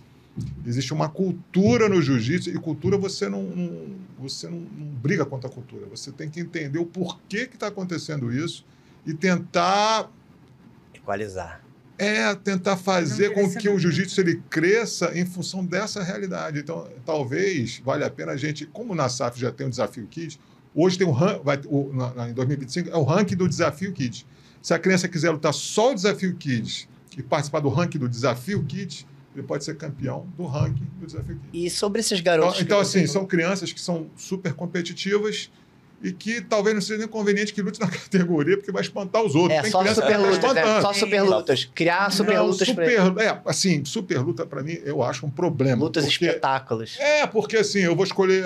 Não tem para fazer super luta para todo mundo. Então assim, esse aqui vai lutar, esse aqui não vai. Por que você escolheu esse e não escolheu o outro? Mas não pode ter uma por isso que o Desafio Kids existe isso. O Desafio Kids, porque você se inscreve e luta. Existe um agrupamento das últimas graduações, de 2 em 2 categorias de peso, então a criança tem que ser especial mesmo. E aí vai. Eu dou oportunidade para aquelas crianças super competitivas disputem o cinturão e compitam entre os melhores. E, cara, eu respeito quando uma criança ou um pai queira que a criança passe por esse desafio. Imagina se você hoje falasse assim, porra, antigamente eu batia bola com o Neymar. Hoje onde é que ele está? Cara, tu apanhava do Neymar pra caramba quando tu era garoto, apanhava no sentido assim de... Né, o cara metia goleada em você, mas, cara, tu jogou com o Neymar.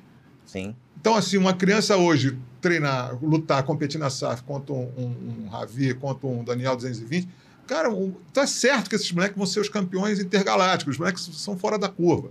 Eu entendo isso, então, assim, eu treinava com o Roger. Então, exatamente. Então, assim, cara, é uma oportunidade, cara. Uma oportunidade. Vai ser amigo daquele cara pro resto da vida. Tu vai encontrar o cara lá nos Estados Unidos, lá no Japão, no Mundial da SGDAF. Cara, enquanto, pô, meu irmão, como é que tá? É amigo, cara. Então, assim... É verdade. Não tem que esse negócio de, não vou lutar porque ele é muito melhor. Não, luta. Mas uma coisa que a Cláudia faz e que talvez... As meninas também deveriam ter essa mentalidade. Seja interessante. Eu quero estar com a Cláudia porque sabe que a Cláudia vai ser campeã mesmo. Uma coisa que eu vi que a Cláudia faz e que eu acho que é interessante, que é o seguinte... você destacou os meninos aí que se destacam muito pela questão competitiva. Eles fazem uma boa participação na mídia também. Mas eu vi que... um comentário que foi feito sobre os grandes eventos hoje que estão despontando, principalmente sobre o Sem Kimono, né? As intenções de cada um, né?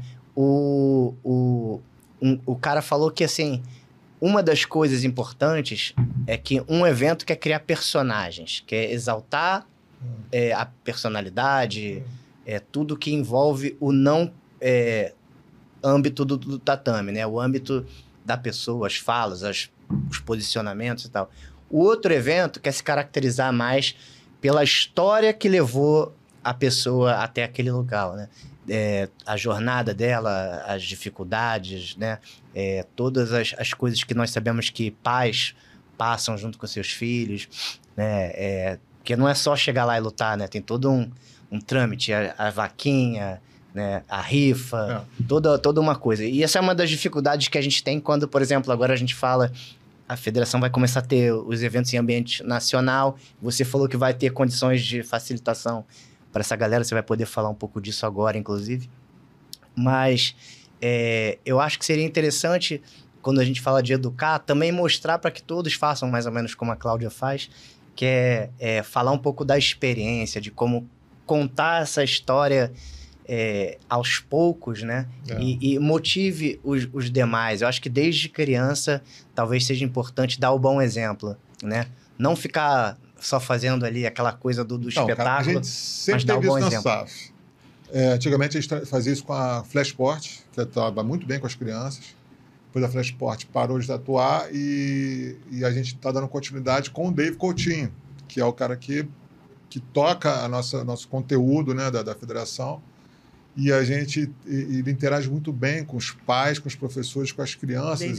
E assim, a gente tem muito bom senso para poder promover aquelas crianças que realmente são especiais e que a gente percebe que aquilo está fazendo bem para ela. Eu observo muito os pais, os professores durante os campeonatos, ou quando eu visito as academias, eu sei muito bem a partir da onde está começando a fazer mal para a criança, a partir de onde está começando a fazer mal para a academia, para o professor. E eu interajo realmente com os pais, cara. O pai não pratica jiu-jitsu e eu tento orientar ele, norteando ele para entender, cara, que a realidade é um pouco mais complicada do que simplesmente esse glamour que ele está querendo que o filho vivencie. Então, assim, a gente tem essa consciência, eu tenho essa consciência dessa superexposição dessas crianças na mídia, e essa super expectativa de resultados para crianças, cara. Então, assim, é uma coisa... Mas praticando ou não, até os pais que praticam excedem os limites pra caramba. Às vezes eles querem que os filhos superem o que eles foram um dia. Paulo, vou Não querem viver o sonho pelas crianças. Desculpa que eu tô falando demais, mas velho é assim, velho fala muito. Mas, cara, eu vou te contar uma história, cara, de um campeonato. Professor de uma equipe grande, botou o filho para competir, faixa branca. Era segundo campeonato do garoto. E aí, cara, o garoto chegou um desses superdotados, foi lá e pegou o braço e virou de barriga para baixo. Quando vira de barriga para baixo com o braço engatado, cara, o árbitro manda parar na hora, porque não tem como... Vamos ver, né? Não tem como ver e parar, intervir para poder não deixar estalar. Então ele parou a luta. Cara, o cara ficou maluco. Meu filho não bateu! Eu falei, sei que não bateu, mas não tinha como o árbitro intervir, com o braço já não tinha mais como ele defender. O braço já estava lá longe da barriga. Aí ele, não, mas meu filho não bateu, você acabou com a carreira do meu filho. Meu Deus.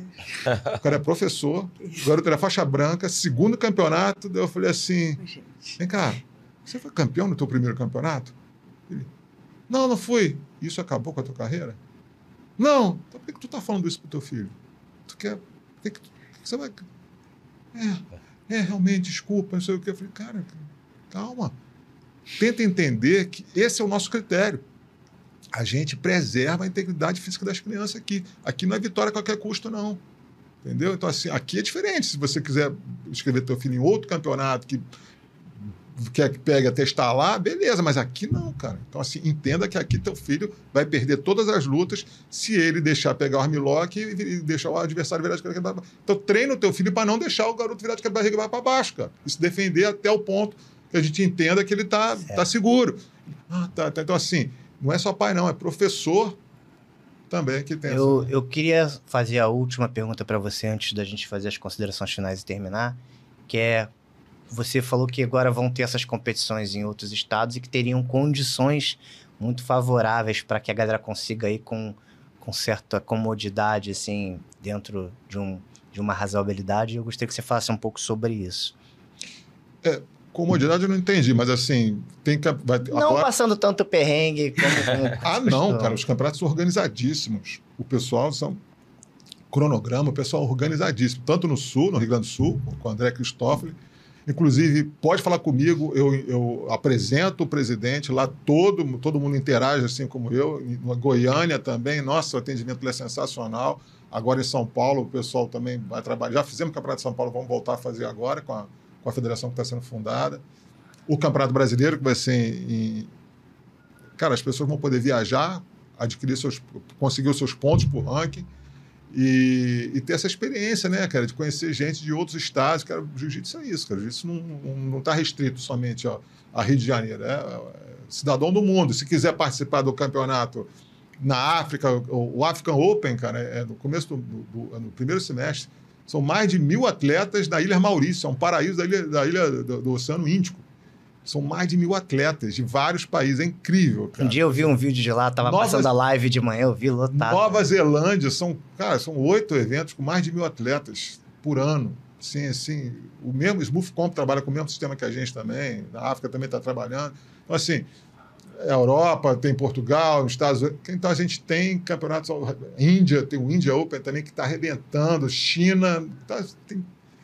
enfim, Polinésia Francesa. Cara, a Polinésia Francesa tem vários campeonatos lá sensacionais, cara.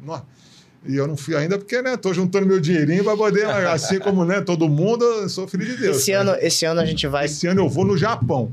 Setembro, é em Chiba, é o Mundial da SJF. Eu tenho que levar minha esposa, obviamente, né? Já tá marcado. Gil, tá beijo, te amo, aqui, né, na câmera. Tenho que levar minha esposa e vou levar minha esposa e vou levar, se Deus quiser, alguns atletas que queiram viajar, a gente pode comprar passagem junto e vai. E no ano que vem é que é o... no ano que vem. 2026 é que é o Mundial que a gente vai ter que levar. Inclusive uma parceria aí com uma empresa de viagem, com uma... Então, eu até tenho uma parceria em Volta Redonda, eu estou curioso para ver como é que ela vai se desenvolver, porque tem, né, a questão do dólar que está ficando caro, quando comprar passagem. Para o Japão não é qualquer agência de viagem que tem essa facilidade de poder fazer os melhores planos. Então, assim, eu quero saber como é que vai ser isso aí. Mas eu tenho uma agência de Volta Chique Viagens, que é uma das melhores agências de Volta Redonda. Eu fui lá, cara, estrutura sensacional. Os caras são muito sérios, família. Gente, não é aquelas agências que vai fechar as portas. Não, os caras tradicionais. Então, assim, para poder garantir que os atletas tenham uma boa experiência. Boa. Queria deixar o espaço para o Fabiano e para a Cláudia darem suas considerações finais. Lembrando que antes de todas as etapas nós faremos, né? Em breve espero contar finalmente com alguns senhores importantes aqui, né? Que são necessários para esse papo. E quero também deixar as portas abertas, né? Para professores e atletas voltarem, inclusive atletas mirins, numa próxima... Legal. Aí a gente poder também trazer uma atleta mirim, né? Vocês podem voltar outras vezes aí, quando o Kleber chamá-los, né? E também outros professores e atletas que hoje não estão aqui, mas que possam vir numa próxima, né? Inclusive as crianças, né? Para que a gente possa enriquecer esse diálogo aqui. Vocês falaram até pouco. Fabiano, fala onde é que é a tua academia. Deixa eu falar um pouquinho sobre minha academia, mas deixa eu te colocar 2 pontos aí. Eu sei que já está corrido o horário. 2 pontos que eu acho bem importantes, que tu comentou por que tu gosta da SAF e acabou até que eu não concluí. Eu acho a localização da onde acontece o evento muito boa, de fácil acesso para quem vem da Barra, vem ali pela Transolímpica, quem da Zona Oeste pega trem, a BRT, a Brasil ali. Então, acho o acesso bem legal ali. Eu acho muito ruim quando o evento é aqui na Barra. Para alguns é bom, mas para quem é da Zona Oeste é bem complicado os BRT, fazer baldeação, mais longe da Baixada. Então, eu acho a localização muito boa. E aconteceu um fato uma vez sobre uma posição que na competição bateu uma dúvida. Eu mandei a mensagem para o André e na hora o André foi solícito falar comigo no privado, me explicou. E ele logo em seguida ele falou assim, nós vamos fazer o seguinte, antes de acontecer o evento, a gente vai colocar para os professores uma aula grátis sobre regras aqui, o que acontece na federação. Vai ser aqui no meu CT, até aconteceu já no outro evento. Eu achei isso fantástico. Assim, André é sensacional. Esse atendimento, esse esclarecimento dele. Ele falou assim, isso aconteceu por isso. E ele falou, então, assim, isso é mais um dos motivos que a gente se sente acolhido. Eu tento falar em algumas federações, tu fala assim, não, porque foi e já era, eu decidi assim. E aí tu fica, poxa, isso é ruim. O André foi muito gente boa nesse sentido, então é mais um dos motivos que agrega, né, para eu poder estar na É por isso que ele já tem pelo menos 10 convites para sentar nessa mesa aqui. Foi muito legal, muito legal. E se Deus quiser, na próxima etapa a gente terá ele aqui presente, né? Falando lá da minha galera, nós somos lá de Campo Grande, mais precisamente em Paciência, em Cosmos, lá para quem conhece aquela região. Nós somos o Instituto Alfa, que fica dentro da equipe Alfa BJJ. Eu não sou o líder sozinho, eu sou junto com o Bruno Scooby. Esse ano ele está voltando aí, ele ficou um ano meio parado de competições, mas ele está voltando. Falou que vai estar competindo lá com a gente lá, devido à política, ele é assessor do vice-prefeito aí, então ele ficou parado nesse período, mas ele está voltando aí. E lá a gente tem portas abertas, assim, como eu comentei aqui.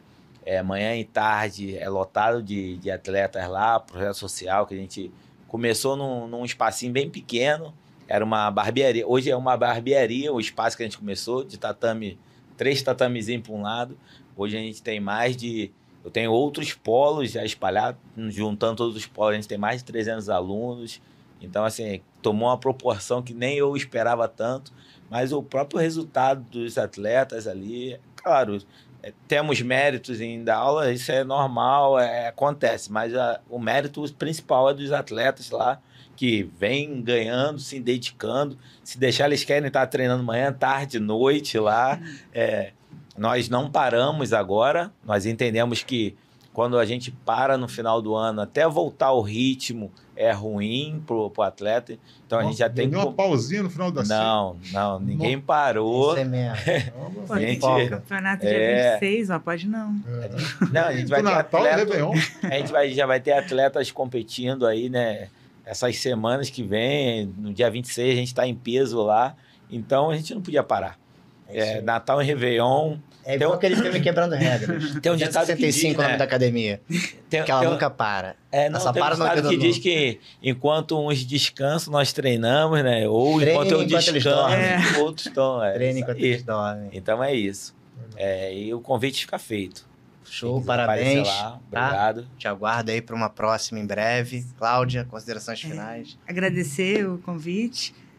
O meu objetivo sempre vai ser incentivar as mulheres, principalmente a competir, porque é um campo que eu gosto bastante, mas a competição, ela transforma dentro do jiu-jitsu, tanto dentro quanto fora, mas transforma o jiu-jitsu, né? E nós, mulheres, queremos, claro, ter um jiu-jitsu bonito, se sentir parte ali da academia, crescer o nosso jiu-jitsu tanto quanto os homens, apesar de ser minoria nos treinos, e a competição ajuda. Uma coisa também que eu ia falar no meio é que o fato da SAF ter o cronograma sempre adultos e masters no domingo, adultos e masters, se não me engano, e no sábado as crianças, juvenis, isso me ajuda muito, porque ajuda na minha rotina, porque eu sei que o domingo, a SAF sempre vai ter, para mim, o domingo, eu consigo me organizar, isso é um ponto que ajuda bastante.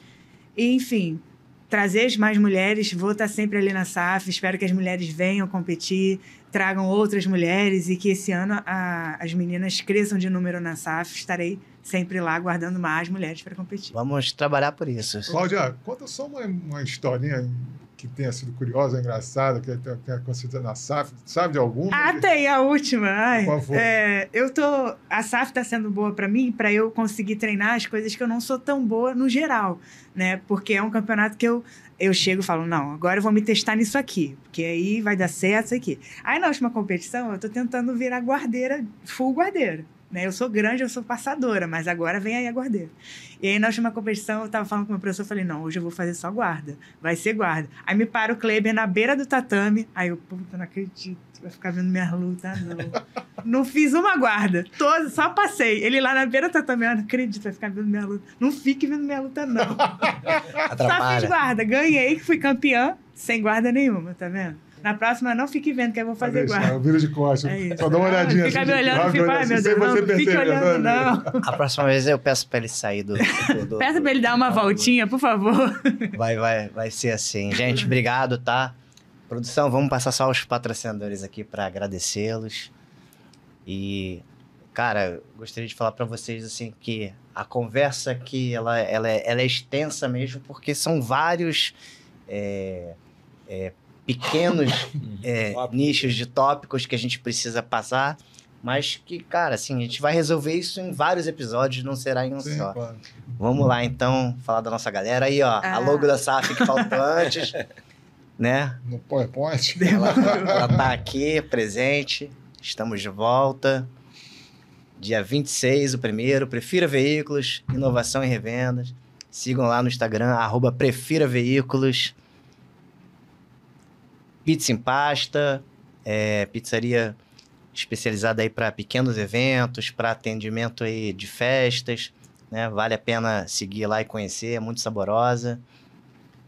MVB, Montenegro Vilela Barbosa Advogados, assessoria jurídica, @MVB_ADV. Sigam lá também. Eles são muito bons e atendem uma série de necessidades das pessoas aí, planos de saúde, direito eleitoral. Quem tiver problemas eleitorais aí pode recorrer, eles são especialistas, tá? E vamos seguir em frente aí, a Head Coach de volta aí, a SAF, né? Vamos estar com o nosso stand lá também. E agradeço a todos vocês pela participação hoje e nos encontramos lá no dia 26. Até lá. Vamos lá.